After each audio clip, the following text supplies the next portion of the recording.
Here is how to share your live location on WhatsApp. So let's get started. First open WhatsApp on your phone and then go to the chat where you'd want to share your live location. So this can be a group or a personal chat. I've come to this chat and over here, click on the clip icon which is on the right. Then just click on location, that's here. And here you can see the option share live location. So click on this. So here they've said that members in the chat can see your location in real time. Just click on continue. Then you can decide how long you want to share your live location for. So they're 15 minutes, 1 hour, or 8 hours. And you can type a message with it if you want.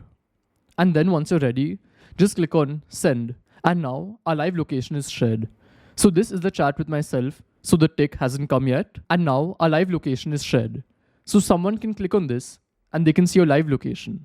And if you want to stop sharing, just click on stop sharing. That's here. Click on stop. And as you can see, the sharing has ended. So this is how it works, and I'll see you in the next one. Goodbye.